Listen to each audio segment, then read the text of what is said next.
These last chapters in 2 Samuel are really an appendix.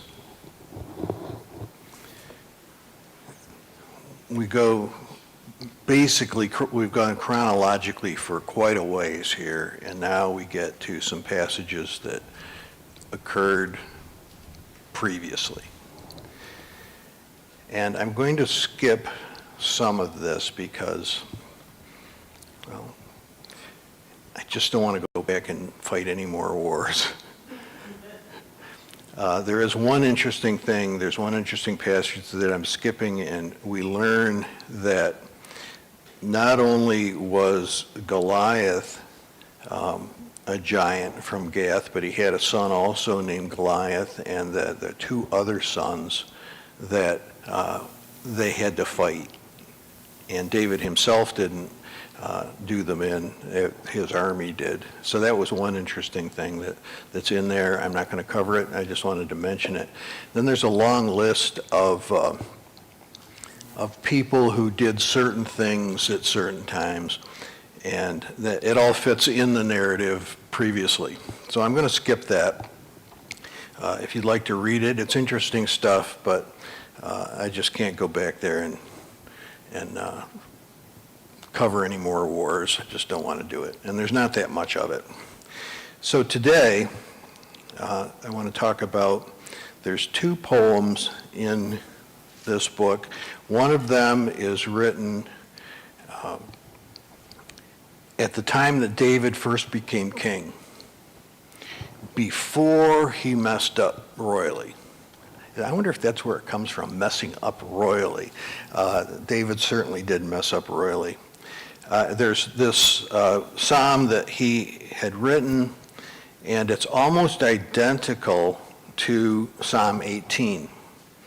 There's a little bit of difference, which I'll show you a couple of differences, but we didn't really, in all of our discussion of the life of David, the author who compiled the book didn't say anything really very much about David's psalm writing. And he wrote dozens of the psalms, but it doesn't mention anywhere from the time when he was a young man, when he's playing his harp and bringing comfort to King Saul. We don't see anything else about his musical ability until we find these psalms in 2 Samuel chapter 22, and very close psalm in Psalm number 18. And so I want to talk a little bit about David's psalm writing ability. The psalm itself in chapter 22 is way too long to put a sermon together about this psalm, but I want to look at some of the things that are in there and observe what Hebrew poetry is, and to see how Hebrew poetry differs from the ordinary prose writing, which most of the Bible is. Now, if you have a New American Standard Bible, or I don't know which Bibles do this, but I do know the New American Standard does, put poetry in italics. And so you can tell, you'll see a regular writing of prose, and then it'll break into a poetic passage. And these passages are throughout the book of Genesis, and they're also, some of these songs are recorded in Exodus and Numbers and Deuteronomy and so forth. But most of them, of course, are in either the Psalms, which are 100% poetry, and Proverbs, which are 100% poetry as well, but also the book of Ecclesiastes and the book of Job are written in poetic form. So let's move ahead here. Let me get the slideshow going on my computer. And so I call this the Songs of David, Psalm 18. Next slide.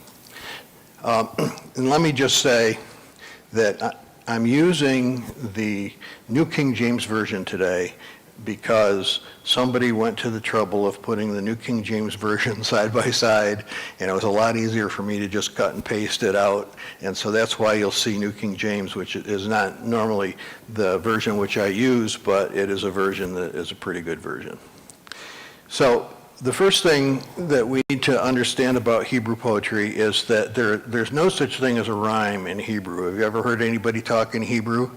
It's just, it's really a strange language, and they read it backwards. Of course, they would say we read ours backwards, but it starts on the right and goes to the left this way rather than the way we read like this. And the thing that is interesting about Hebrew poetry is that it consists of parallelism. There are about 6 or 7 different kinds of parallelism. I'm only going to just mention 2 of them today because that's what we find in this particular psalm, and these are the most common ones. They're synonymous parallelism. Synonymous means like synonyms. And we get the word synonyms. Synonymous means they say the same thing in different verses. So in the verse, deliver me, O Lord, from lying lips, and then the second half is from a deceitful tongue. A deceitful tongue is the same as lying lips. It's a voice that is coming out, and syllables are coming out, and they say the same thing. Now, antithetical is the opposite of that. And the example here is Proverbs chapter 19. Those who keep the commandments will live. Those who are heedless of their ways will die. And you will see that almost 100% in the book of Psalms, you'll see this kind of parallelism. And that's what points it out to be Hebrew poetry. So that's just a little background. And there's like 4 or 5 different kinds. Like there's the first part of the verse and the fourth part are the same, and then the second and third are the same. Things like, and then there's some that they build and build and build and build.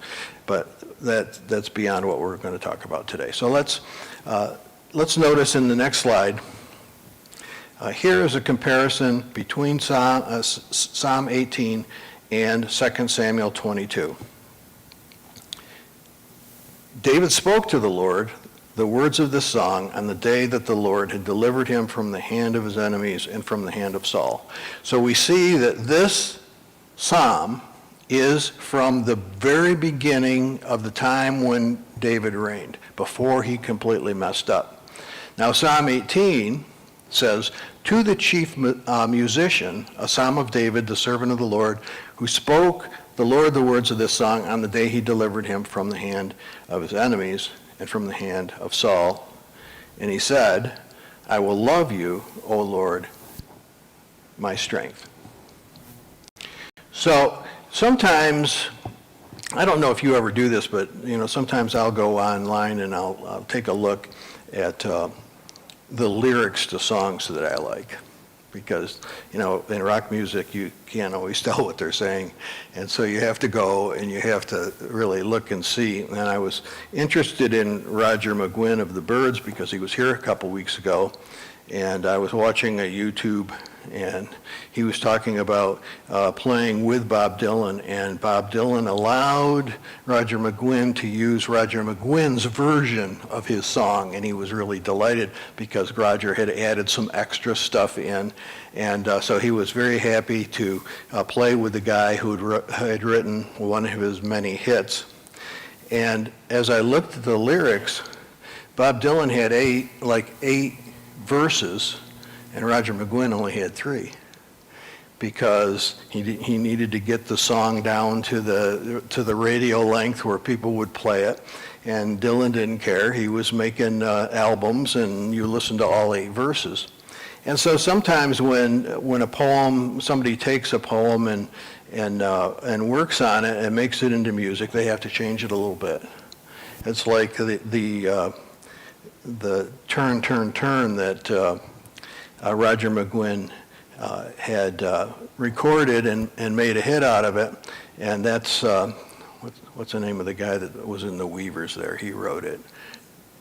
Pete Seeger had written it, but it's out of the Bible in Ecclesiastes, I believe, chapter 4, and Pete had changed things to make it into a musical arrangement. And so what's happened here is as the Psalms are being compiled, there's 5 different books of Psalms in the 150 that are in our Bible. And so they wrote that this was given to the chief musician. This is probably under the reign of Solomon. And this is a psalm that David wrote at the beginning of his ministry, and they changed it just a little teeny bit, probably to make it fit with the music better. And they added this beginning verse in red, "I will love you, O Lord, my strength." Think about David's life. He starts out and Saul begins throwing spears at him and driving him out and chasing him all around the country for years and sending his army after him, exiling him to the land of the Philistines, and putting him in places where there was no food and where there was no water. And so it was the strength. If you look at this particular psalm, you see that David recognizes his breath as coming from God. And he recognizes the strength, the ability that he has to withstand, the ability he has to lift, the ability that he has to run with an enablement from God. So he sees his whole life as an animation from God. Next slide, please. One thing that is interesting about Hebrew poetry, and particularly in this Psalm 18, there's a lot of metaphorical understanding of God. And I want to look at some of these. First of all, this is verse 2, I believe. Yeah, verse 2. It's also verse 2 in 2 Samuel. I'm looking particularly at the 2 Samuel one. The Lord is my rock and fortress. Now, this comes in a time in history well after Moses. And the first 5 books of the Bible were written, they were around, people had these books available to them. Those who could read, the priests, had these books, and there's a narrative in there where Moses had said to God, let me see your face. And God said to Moses, nobody can see my face and live. And God said to Moses, I will put you in this cleft of the rock, and you can see my backside.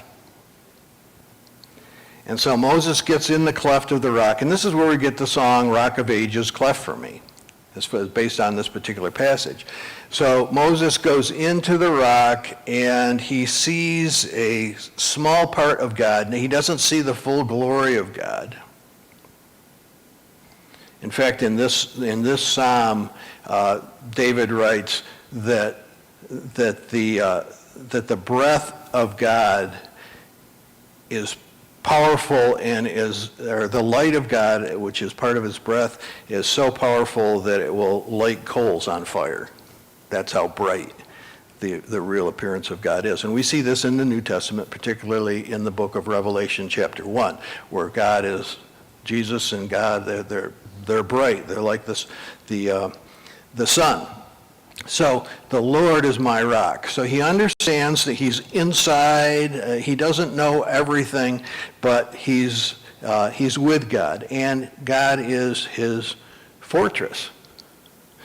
This and an experience that Martin Luther had led Martin Luther to write the hymn, "A Mighty Fortress is Our God," because he was being persecuted by the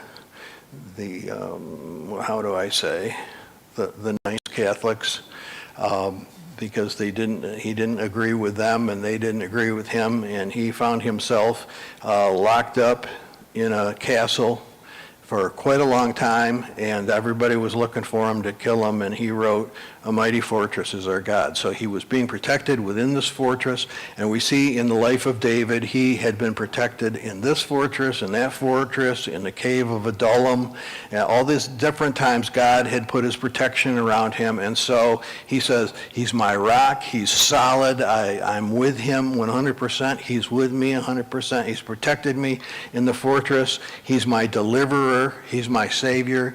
All through my life up to this point, God has been with me and he has saved me. And I'm going to trust in him because he's trustworthy. My shield, the horn of my salvation, my stronghold, my refuge, my Savior, you save me from violence. Now, this particular part of the verse is not in Psalm 18. For some reason, it's not there. Let's think about some of these things in these two verses. Next slide. There's a cleft rock right there. He's my rock. This is Fort Niagara. Whoever held Fort Niagara for many, many years, whichever nation held it, if you know anything about the history of the Niagara Escarpment, and when you got to that point, you had to go around Niagara Falls and to get to Lake Erie to get further inland, and the French and the British and the Americans, they kept switching off on this. It was big in the War of 1812. It contains the oldest Christian chapel in North America, the French chapel that's inside. But once you got inside, you're pretty well protected. And have you all been in there? It's awesome. I mean, did you crawl through the bulwarks and stuff? It's dingy and dark, but it's, it protected the people there. God is David's protector. See, this is a total different kind of literature than we've been talking about. This is, when it says the trees clap their hands, the trees don't really clap their hands. You're aware of that, right? They don't even have hands. But when the trees clap their hands because they're praising God, this is a poetic way to say the creation is praising God. So God is his fortress. God is his shield. David had a shield bearer. We met the shield bearer in different narratives in the past. And so, but even though he had a literal shield bearer, he understood that it was God who actually protected him. He's come all his life, he's fought all these battles and has all these enemies, and they haven't been able to touch him because God didn't allow it. How many of you have had close calls? I've had about 4 in my life where I came within a millimeter of getting killed. Still here. I mean, recently that wheel came in and almost killed both of us and didn't touch either of us. Completely missed us by an inch. I'm not kidding. That's how close it was to Sean. But he protected. And David understood that through his life as a warrior, he'd been protected on and on. He understood his position in God. These are metaphoricals. Then he says, the horns. Now, I don't know if I've ever talked about this, but in the Old Testament, older, before this time, when they built an altar, they put horns on the side of it. And if a criminal was accused of something, they would run and they would grab a hold of the horns of the altar. And have you ever read the passages where people had done this? Because they would, there would be blood on the horns of the altar, and they would go and they would seek the mercy of God when they had done something wrong. So David mentions this as well. God is the horn who has forgiven my sins for all the things that I've done prior to this. Of course, he got worse later. Refuge. It's the word from which we get refugee. Somebody that flees from one place to another in order to escape. Have you ever been over to Montezuma? I used to drive to Auburn to go to prison once a week back in the day, and I literally see hundreds and hundreds of deer in Montezuma Swamp because nobody could hunt in there, and they just got so overpopulated. But David discovered that his refuge from these people who chased him, these people who were after him, God, even though he was in a place of refuge, even though he was a refugee, he understood that it was God who protected him during this time. And this is why he's praising God. Next slide, please. I will call upon the Lord. Do you remember this song? We used to sing this at the other church. I will call upon the Lord who's worthy to be praised. So shall I be saved from my enemies. You know, it says, whosoever calls on the name of the Lord shall be saved. And it comes from this psalm where people understood that David was protected and he called upon God, and so therefore, since God does not respect one person above another, anybody that can call upon God and God will save them. And so here it is in verse 4. This whole psalm is like, you know, it's got tons and tons of information about salvation. Next slide. David compares himself to a drowning man. You know, we had somebody drowned in Canandaigua Lake this summer. And when they released his name, I went on Facebook to see if he was on Facebook. And he was. And there were videos of him flying down Canandaigua Lake on his boat. And still pictures of him and his brother, or whoever it was, with him.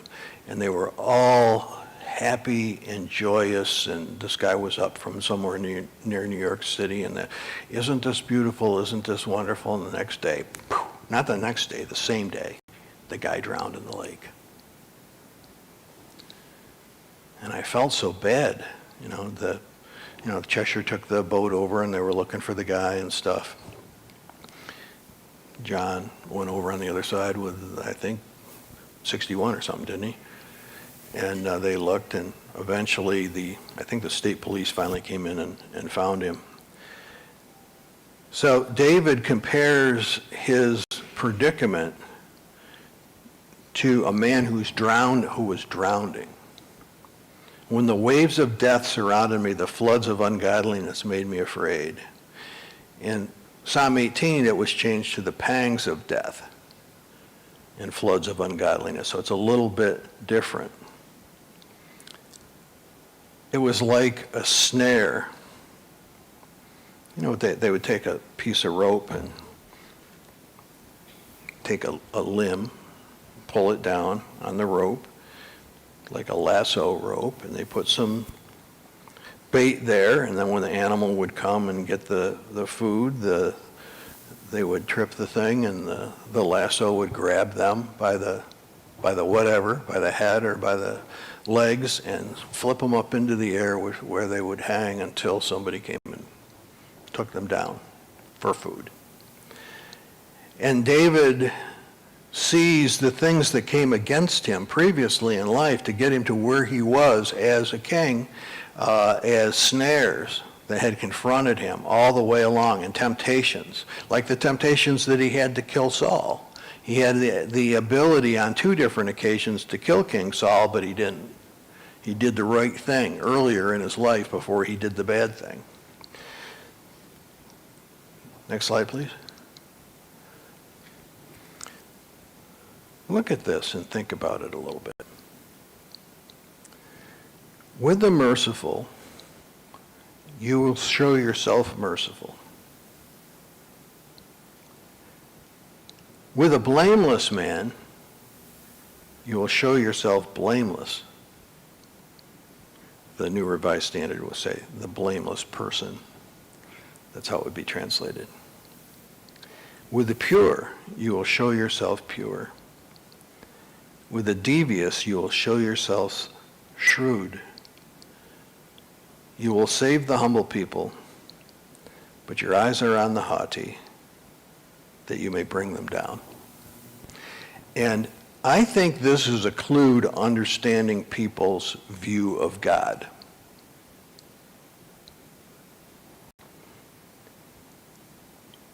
If a person is not merciful, they're not going to see God as merciful. And if a person is impure, they're going to say God has done wrong. There's another passage in the Psalms that says, "Woe to those who worship idols. They have eyes, but they do not see. They have ears, but they do not hear. They have feet, but they do not walk. Those who worship them will be like them." You see, God does have eyes, even though they're not human eyes. God does have ears, but they're not, God is not a man. God is not a woman. God is God. We are in the image of God, and so therefore we have been created to see, we've been created to hear, we've been created to speak, we've been created to walk, we've been created to work with our hands. So we know God is like that. Next slide, please. You know what anthropomorphic means? If you don't, it means ascribing human characteristics. This is done in cartoons, where the mouse runs away from the cat, and the cat chases the mouse, and Bambi isn't happy with the hunter, and Bambi's mother isn't happy with the hunter, and so, but also, it goes to a description of God. Anthro means men or people. Anthropology is the study of ancient, and maybe not so ancient, cultures, the study of people. And so in this psalm, we have all these anthropomorphic understanding of God. God has ears in verse 7. He has nostrils that breathe out anger like a Komodo dragon. He has a mouth that speaks and corrects. He has feet that do things that he wants to have done. He has a right hand. This one is not in 2 Samuel, but it's in Psalm 35. He has a right hand. He has eyes. All of these are ascribed to God, even though we know God is, it says God stretches out the universe as a handbreadth. Well, that's to God. They say the universe is endless because we can't find the end of it. But for God, it fits right in there. He's big. He can hear everybody that prays. He knows what we're all doing. He's not Santa Claus, but he knows if we've been naughty or nice. And things happen to us as a result of our behaviors. Next slide. The hearing ear and the seeing eye, the Lord has made them both. What do you mean there's no God? The very fact we exist says there's God. The very fact that we have ears. Now, my ears don't work too well anymore, so if you're talking to me and I don't seem to get it, that's probably because I need hearing aids. But I used to be able to hear before I shot 5 million shotgun shells without the ear protection, and before I went to every rock concert that came anywhere near me. But God made the ear good, and it's not so good anymore because of my stupidity. Well, if God made our ears, then he made our ears to hear him. And to hear each other, but to hear him. The hearing ear and the seeing eye, the Lord has made both of them. Both ears or both eyes, or read it either way you want. It's true either way. I can't see anymore either. I used to be able to see. Now I have these trifocals, and every pane of the glasses are blurry. I never had glasses until 1988. And I looked at the overhead projector and I adjusted it so that it was clear to me, and everybody said, "Hey." And I thought something was wrong with me, and I was right. And I went to the ophthalmologist, and he said, I forgot what age he said. I think he said 50 or 55. By the time, when he said some age, he said, by that time you won't be able to focus at all. And he was right. I have to have one for here, and I have to have one for here, and I have to have one for here. And I can't do the Verilux. I got the straight line. They're cheaper anyway.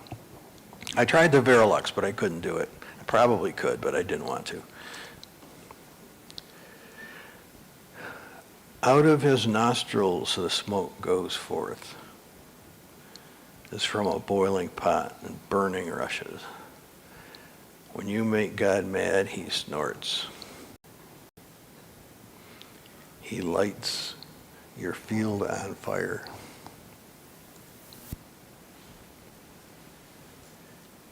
The mouth of God.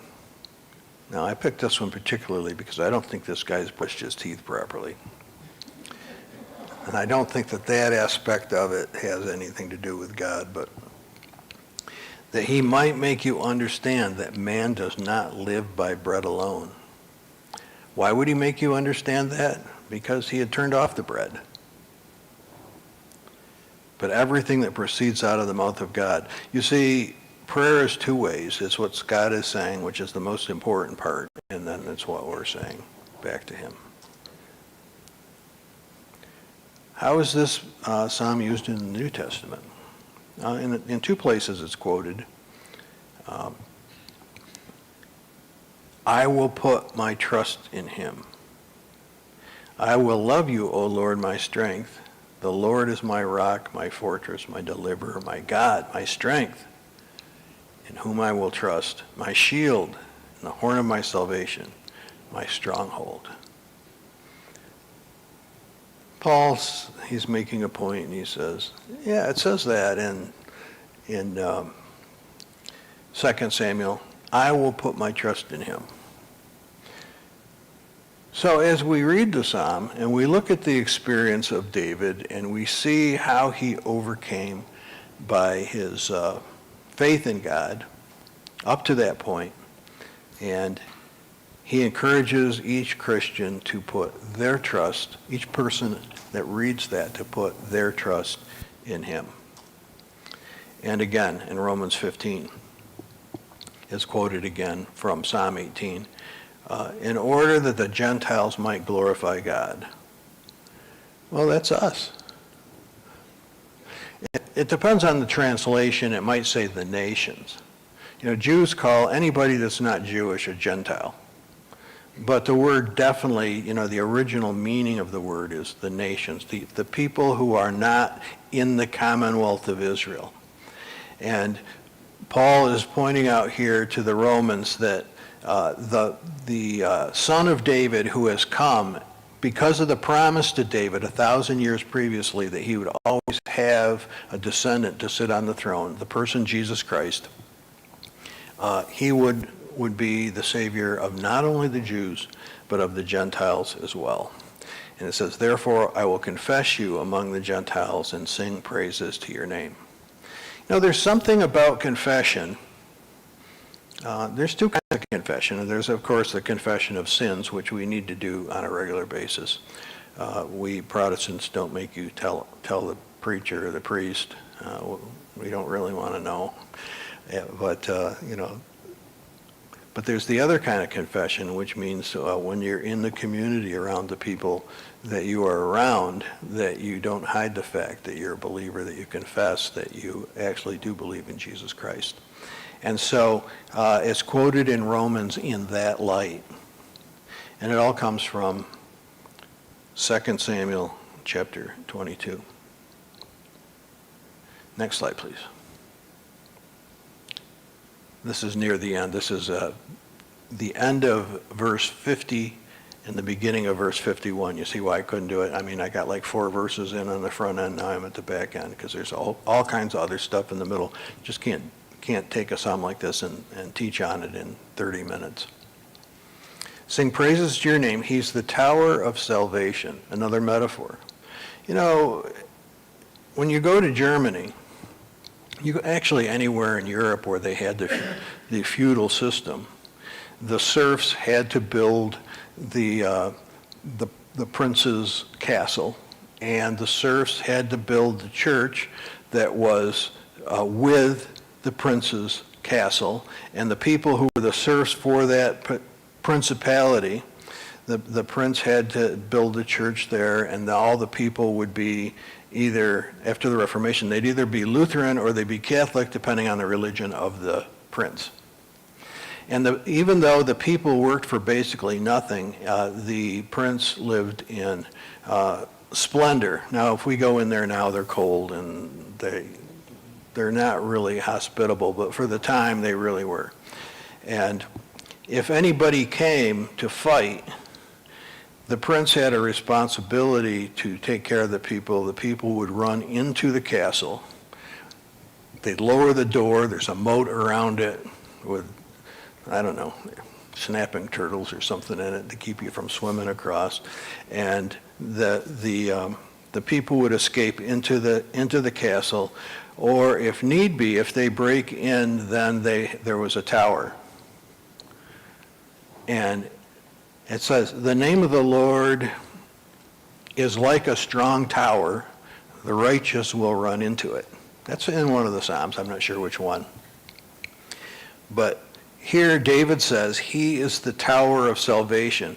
When all else is lost, when the moat has been crossed, when the drawbridge has been crossed, when the prince's castle has been taken, there's still the tower. And the tower is God. And so these metaphors are in there, and in order for an individual to really appreciate the Psalms, you can't just, I'm going to read through the book of Psalms this year. You maybe that's good, but you need to take a look at what each word picture is. And so David is saying, when all else was lost, I still had my tower to run into because God is good to me. And Psalm 18 says, sing praises to your name, great deliverance. He gives to his king, he shows mercy to his anointed. The word anointed means Christ, the son of David who's coming, and David to his descendants forevermore. Okay. The narratives are a lot easier to talk about. You went here, he did this, and he was related to this one, and, I like all that stuff. But, quite a bit of the Bible is this kind of stuff, too. Who has something to say?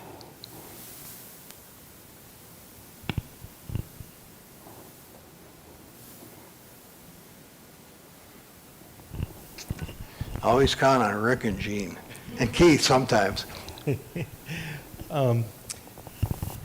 I know what you meant when you said God doesn't have actual eyes, or ears, but it just reminds me of the mystery of the incarnation that God in Christ did. I mean, he came down here. He showed up. And for a time, he had eyes, he had ears, he had hands, he had feet. He subjected himself as a person, a human being, just like the rest of us, which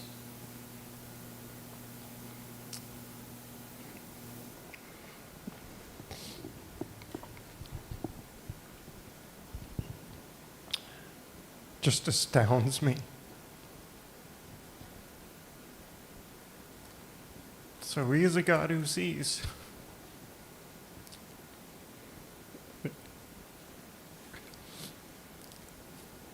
And hears and feels. He's emotional.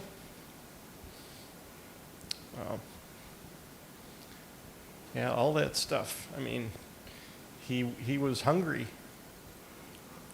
He hungered and he thirsted. And he felt pain.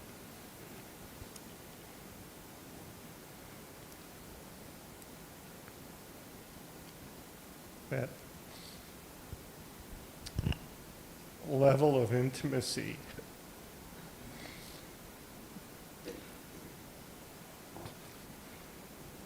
It's hard for me to grasp. I'm sorry, I didn't hear that. It's hard for me to grasp. We can't grasp it. But you can meditate on it, Yeah. which is, You can stay in the cleft of the rock and see the backside. yeah, that's it. You know, the New Testament teaches that God has two sons, a wayward one and one that did the right thing. And we're all descended from the first one. That's why we need the second one. We need a new life, a new birth, which is what Jesus talked about. Anyone else?